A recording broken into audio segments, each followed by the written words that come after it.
हरिओम। जय माता दी, जय श्रीमन नारायण।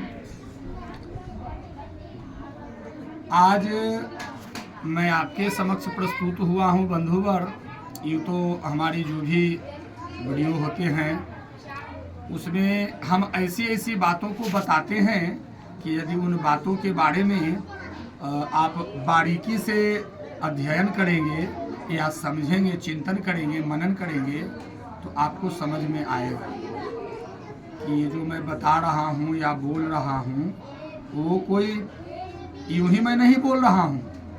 उद्देश्य हमारा यही है कि जो मैं बातों को बतला रहा हूँ वो बातें आप तक पहुँचे और उन बातों को आप समझें और अपने जीवन में आगे बढ़ें। आज समाचार पत्र में एक ऐसा शीर्षक आया कि हमें लगा कि हमको जानकारी देना आप लोग तक जरूरी है, क्योंकि शायद आप लोगों में से कितने लोग हैं जो पढ़े भी होंगे लेकिन पढ़ते हैं उस पर मनन नहीं करते हैं। तो इसीलिए मैं समाचार पत्र को लेकर करके ही आपके समक्ष प्रस्तुत हुआ हूँ। आज जो हमने पढ़ा और जो मैं आप तक पहुँचाने वाला हूँ उसका शीर्षक है बाहरी माहौल के दुष्प्रभाव से अपने बच्चों को बचाएं, या बाहरी माहौल के दुष्प्रभाव से बच्चों को बचाना होगा। अब ये बाहरी माहौल क्या है, तो क्या है और क्या नहीं है ये आप भली भांति जान रहे हैं। बाहरी माहौल क्या है जान रहे हैं ना। हाँ, तो बस जिन माता पिता को अपने बच्चों की चिंता हो, माता पिता है तो बाल बच्चे की चिंता तो होगी होगी, लेकिन इससे पहले लगाया गया जिन, माने अभी ऐसे भी है कि कितने का बच्चा यूं ही दिन भर दौड़ाता रहता है, कूदता फांदता रहता है, कोई मतलब नहीं है, खाली आया भोजन किया और फिर चला गया। इसीलिए इसमें जोड़ा गया जिन। तो जिन माता पिता को अपने बच्चों की चिंता हो उन्हें अब यह बात बहुत अच्छी तरह से समझ लेना चाहिए कि शराब और मोबाइल बच्चों के सबसे बड़े दुश्मन बन चुके हैं। बच्चों का यदि कोई दुश्मन है तो वो शराब और मोबाइल है। एक के बाद एक घटी घटनाओं ने न सिर्फ हमें लज्जा में डाला बल्कि घृणा भी पैदा कर दी। रोज समाचार पत्र में आप पढ़ रहे हैं, अभी कल या परसों भी समाचार पत्रों में पढ़ा, केरल साइड में उधर में दक्षिण भारत का कोई राज्य है, गांव है, 10, 11, 12 वर्ष के बच्चे जो हैं, बताओ, वो गंदी फिल्मों को देख कर करके और वो उस तरीके से किया और उस बच्ची लड़की को मार डाला। ये क्या हो रहा है, क्यों हो रहा है, इसके जिम्मेवार कौन है? दुकान वाला तो दुकान सजा के बैठेगा ही बैठेगा। अब हमारा अपना दिमाग पर डिपेंड करता है कि मैं दुकान जा रहा हूँ तो कौन से चीज़ को लूँ जो हमारे लिए भला हो।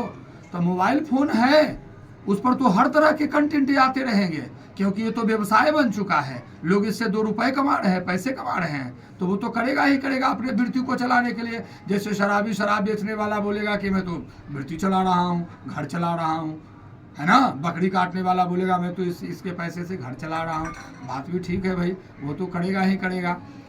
तय तो आपको करना है ना कि आपको किस चीज़ की प्राप्ति करनी है।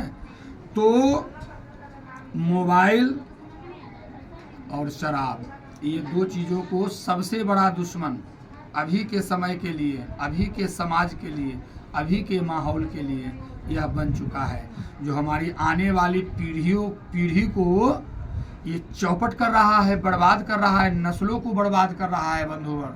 और अगर ये आज बर्बाद हो गया तो आप और हम भी बर्बाद हो जाएंगे कल के डेट में, फिर कोई बचाने नहीं आएगा। आगे फिर बताया यह गया है कि 12-13 साल के बच्चे 8 साल की बच्ची के साथ दुष्कर्म कर जाते हैं। विचार कीजिए, ऐसा आत्मा को आहत करने वाला दृश्य अचानक नहीं घटा। उसने भी जो किया वो अचानक नहीं किया होगा, अचानक नहीं घटा। एक और दृश्य विचार करने पर मजबूर करता है कि 5-10 खाली स्थानों के लिए 1,500-2 हजार युवक इकट्ठे होते हैं। युवा तन को काम नहीं है तो युवा मन जरूर भटकेगा। अर्थात जब कोई काम नहीं करेगा, कहा गया है खाली दिमाग शैतान का, जब कोई काम नहीं करेगा, निठल्ला बैठा रहेगा, तो वो श्योर है, जरूर है कि वो अपने मार्ग से भटकेगा, अपने रास्ते से भटकेगा। बेरोजगारी, विलासिता, उच्च श्रृंखलता, ये सब जीवन शैली में उतर गया। अर्थात एक ठेठ में कहावत है, हम लोग के गांव देहात में बोला जाता है कि मिले मार न मांगे ताड़ी। मतलब उसको मार पीने भर का भी औकात नहीं है, लेकिन मांग रहा है, डिमांड कर रहा है कि हमको ये चाहिए। तो ये उच्च श्रृंखलता जो हुई, उच्च श्रृंखलता इसी को कहते हैं। हम जितने में हैं, जैसे हैं, जिस कुल में हैं, जिस खानदान में हैं, जिस परिवार में हैं, हमारे परिवार का जिस तरह का आचरण है, देखते आ रहे, हमें उसी के अनुरूप बढ़ना है ना। उसी में हमको नित नए नए प्रयोग करना है कि जिससे कि हमारे बाप दादा के नाम रोशन कैसे हो, उनके सर की पगड़ी और कैसे आगे की ओर ऊंचा उठे, ये भाव मन में होने चाहिए। अब ये नहीं कि मेरे पिता 5,000 रुपये कमाते हैं और मैं 10,000 रुपये खर्च कर रहा हूँ, लोगों के बीच में जाकर बोल रहा हूँ मैं ये हूँ, मैं वो हूँ, मैं वो करूँगा। ये क्या है? इसी को कहते उच्च श्रृंखलता। तो ये सब जो है हमारे जीवन शैली में उतरे आए हैं, यह बहुत कष्ट देने वाले हैं, यह बहुत कष्टकारी है बंधुवर। बेशक बच्चे अपराध न करें, पर एक ऐसी दुनिया में प्रवेश कर गए हैं जहां अपराध में उनकी रुचि जाग रही है। आज 100 में से 99 बच्चों के हाथ में आप मोबाइल देखते होंगे। वो मोबाइल लेकर करके क्या कर रहा है, वो क्या देख रहा है, किस तरह की बातों को सुन रहा है, किस तरह के सीन को देख रहा है। आप उसको जाते हैं देखने के लिए, आपने तो धरा दिया। बच्चा जिद किया कि हमको चाहिए चाहिए, तो अरे बेटा है, मांग रहा है, दे दिया। अरे तो दे दिया तो उसको पढ़ने के नाम पर दिया कि टैब है, मोबाइल है, स्मार्टफोन है, इससे पढ़ाई होती है अभी के समय में, तो आप उसको जांचो भी तो। बात वही होगी जैसे अपने बिहार में चल रही है, शराबबंदी है, शराब हर बिजली के पोल पर देखा होगा, लिखा होगा मद्यपान वर्जित है, टोल फ्री पर शिकायत करे। कौन जा रहा है शिकायत करने के लिए? ये लिखवाने के नाम पर भी करोड़ों अरबों खा गया, डकार गया। शराब बंद हुई, पीना बंद किया लोगों ने। तो ये समझिए मैं बात कहाँ से कह रहा हूँ। आज जो मोबाइल फ़ोन जो आपने दिया बच्चों को, तो उस पर नियंत्रित कर करके रखिए। आप उसे देखिए, आपके बच्चे किस तरह की चीज़ों को देखते हैं, ज़्यादा किस में रमे हुए हैं, खेल में, पढ़ाई में। चूँकि मोबाइल में तो हर चीज़ है, सब कुछ है। तो आप उसके लिए अपने बच्चों को प्रेरित करें कि अगर मोबाइल उसके हाथ में है भी तो वो गलत चीज़ों को न देखकर, जब वो जान गया कि इसमें सब कुछ है, तो वो अच्छी अच्छी चीज़ों को खोजे, उसमें से वो तो मिल ही जाएगा। अपने भारतवर्ष के इतिहास को खोजिए, आप अपने जिस राज्य में रह रहे हैं उस राज्य का इतिहास खोजिए, महापुरुषों की जीवन वृत्ति को खोजिए। क्या नहीं मिलता है? सब कुछ मिलता है। तो यदि इस तरह की बातें होती तो आप आगे की ओर बढ़ेंगे। लेकिन अगर गंदी चीज़ों पर आपका विचार और ध्यान ज़्यादा भटकता है, जा रहा है, तो निश्चित रूप से आप भटके हुए हैं और आप लोगों को भी भटकाएंगे और आप भी अधिक दिन तक के जीने वाले नहीं हैं। इस बात की मैं गारंटी 110% देता हूँ। आगे वही उसी चीज़ को देखकर जो रात दिन मार धाड़ देखता रहेगा, गोली बारूद देखता रहेगा, गंदी चीज़ों को देखता रहेगा, उसके मन में क्या बनेगा? कहा गया है कि जो व्यक्ति जैसा सोचता है वैसा होता है, वैसा बनता है। तो इसके प्रति आप गार्जियन हैं, अभिभावक हैं, हमें सचेत होना है। आप भी सचेत होइए। इसलिए जहां कहा यह गया है कि आज के बच्चे जो हैं एक ऐसी दुनिया में प्रवेश कर गए हैं जहां अपराध में उनकी रुचि जा रही है। इसलिए माँ बाप अपने बच्चों के साथ समय जरूर गुजारें। अपने बाल बच्चों के साथ समय आप जरूर दें, कम से कम सुबह में 2 घंटा और रात्रि में 2 घंटा।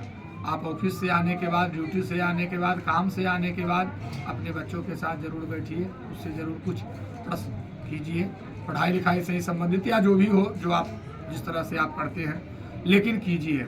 यह आपके लिए लाभदायक है और आपको तो लाभ मिलेगा ही मिलेगा, कल के डेट में आपके बच्चे को भी लाभ मिलेगा बंधुगण, इस बात को समझना है। माँ या पिता में से कोई एक रात को उसके साथ सोए और कोई ऐसा वार्तालाप माने बातचीत या गतिविधि, कोई किस्सा कहानी वगैरह जो पुराने ज़माने में पहले के समय में दादा दादी सुनाते थे, नाना नानी सुनाते थे, आज कहाँ चला गया है सब। सबको तो एक वही मोबाइल वाली डब्बी मिल गई है, उसी डब्बी में सब लोग बंद है। तो यही ना खराबी हो रहा है, हमारे समाज को बर्बाद कर रहा है, आप लोगों को आपस में विभेद पैदा कर रहा है, तोड़ रहा है, इसलिए कि उसमें से जो अच्छा है वो तो ले नहीं रहा है। हंस तो अभी के ज़माने में कोई रहा नहीं, सब तो बगुला हो गया, भगत बना फिरता है, लेकिन वह अंदर से बगुला है, मछली खाता है? तो इन बातों को समझना है। कह रहा है कि माता या पिता कोई एक अपने बच्चों के साथ व्यतीत करें, रात्रि में जरूर रहें, सोएं, देखें और उठते समय भी बच्चों के साथ उठे। यदि आप ब्रह्म मुहूर्त में उठते हैं तो अपने बच्चों को भी उठाने का प्रयास कीजिए कि तुम भी उठो, और इस समय में उठने के उसको फायदे बताएं, कितने फायदे हैं। वो जब हवाएं जब आपके बच्चों के शरीर में लगेगी या आपके भी शरीर में लगेगी तो आपका रोम रोम खिल उठेगा और अंदर की जितनी जो बुराइयां हैं, जितनी जो गंदगियां, वो सब धीरे धीरे दूर होते चले जाएंगे। ये 2 प्रयोग, बाहर का जो वातावरण, ये जो 2 प्रयोग जो हमने अभी बताया, एक अपने बच्चों पर नियंत्रण, ये नहीं कि गलत कर रहा है तो उसको उसी में सह दे रहे हैं, तो आज सह दे के आप उसको बढ़ा रहे हैं, कल के डेट में आपके लिए ही घातक होगा। वो तो समाज के लिए घातक है ही है, लेकिन आपको भी घात करेगा, इससे आप बचेंगे नहीं। तो एक वो चीज़, यानी अपने बच्चों पर निगरानी रखना, नियंत्रण करना, नियंत्रण में रखना, एक ये। और दूसरी बात, बच्चों को समय दीजिए, उसके साथ उठने बैठने का कोशिश कीजिए, उसको अच्छी बातों को बताइए, समझाइए। यदि ये 2 प्रयोग को आप करते हैं तो मैं निश्चित रूप से कहता हूं और दावे के साथ कहता हूं कि इसके बाहर का जो वातावरण होगा ना, और उस वातावरण का दुष्प्रभाव होगा, वो आपके बच्चों पर फिर नहीं पड़ेगा। मालूम है क्यों?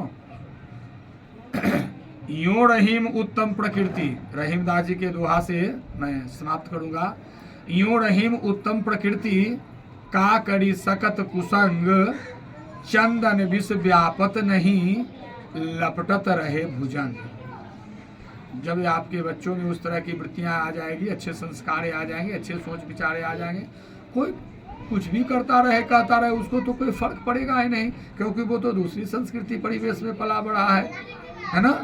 तो इन सब बातों पर विशेष ध्यान देंगे और हम आते रहते हैं आपके चैनल के माध्यम से। यूट्यूब में हमारा चैनल है, आप यूट्यूब में जाकर गोपाल कृष्ण मिश्रा सर्च करें और जब आए तो पहले आप हमारी वीडियो को देखें और देखने के बाद यदि पसंद आए तो आप उसे सब्सक्राइब करें, लाइक करें, शेयर करें और अपने मित्रों में, क्योंकि हम जानते हैं अभी शुरू में हमारी वीडियो लोगों को पसंद नहीं आती होगी, लोग बोलते होंगे अरे बाबा तो ऐसे ही बकवास करते हैं, बोलते हैं, बोलना का।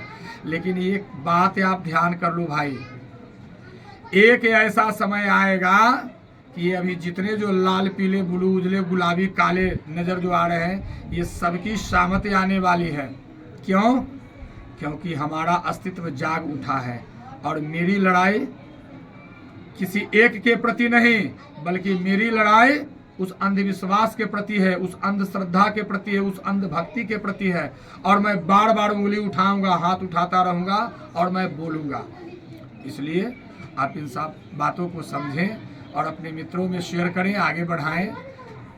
फिर मिलते हैं एक अगले अंक में, तब तक के लिए जय श्रीमन नारायण।